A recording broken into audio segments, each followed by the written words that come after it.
कि गरीब लोगों को जमीन मिलेगा।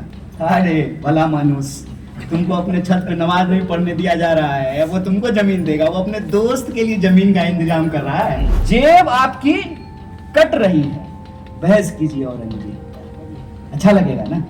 तो हमको लगा कि अगर इनको 50 साल पहले का आपातकाल याद है तो 11 साल पहले का मोदी जी का वादा भी याद होगा कि बेईमान का बुलडोजर है, जिसपे जो है एक फरेबी ड्राइवर है, जिसके ईंधन में नफरत और सांप्रदायिकता और बंटवारा भरी जा रही है, उसका एक साजिश और है, इतिहास को मिटाना। पंखा का अपना कोई राजनीति नहीं होता है।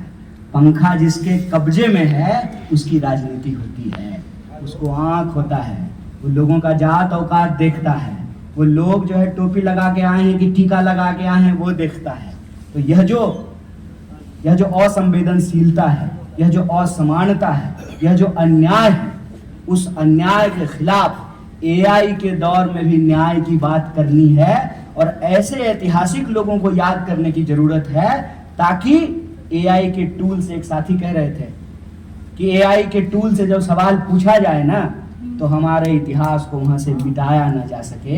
क्योंकि यह जो मैं कह रहा हूं कि बेईमान का बुलडोजर है, जिसपे जो है एक फरेबी ड्राइवर है, जिसके ईंधन में नफरत और सांप्रदायिकता और बंटवारा भरी जा रही है, उसका एक साजिश और है, इतिहास को मिटाना।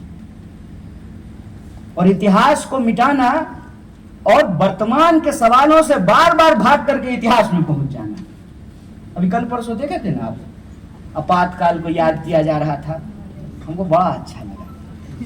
कम से कम इनकी मेमोरी तो है। तो हमको लगा कि अगर इनको 50 साल पहले का आपातकाल याद है तो 11 साल पहले का मोदी जी का वादा भी याद होगा। ये तो खुशी की बात है कि 50 साल पुरानी बात अगर याद है तो 11 साल पुरानी बात भी याद होगी। तो प्रधानमंत्री जी क्या कहे थे? सबके खाते में 15 लाख पहुंचेगा। अब तो पहुंच गया होगा। किसके किसके खाते में पहुंचे? हाथ उठाइए। अच्छा, नौकरी तो मिली होगी। 2 करोड़ नौकरी के हिसाब से एवरेज लगाइएगा तो 11 साल में 2 करोड़ को छोड़ दीजिए, दूध भात है, 2 करोड़ दूध भात कर देते हैं। 20 करोड़ तो नौकरी मिली होगी देश में, है? बोलिए, ये क्या है?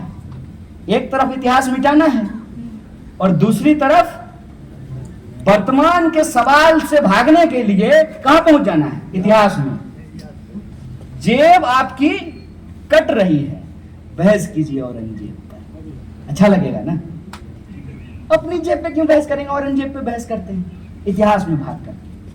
हमको एक पूछा कि आपातकाल पे आप क्या कहना चाहते हैं? हम बोले वो तुमको याद नहीं है। 11 साल से मित्रकाल जरूर देख रहे हैं हम। मित्रकाल का ऐसा कमाल है कि जिस पर हाथ रख दे, तो एक जमाने में नहीं होता था, जमींदार ले जाता था अपने बच्चे को घोड़ा पे बिठा करके और कहता था, बेटा देखो जहां तक तुम्हारी नजर जाती है ये जमीन तुम्हारी है। वैसा ही फील करा रहे हैं। गुजरात से आए हैं प्रधानमंत्री जी और अपने गुजराती दोस्त के लिए जमीन का प्रबंध कर रहे हैं।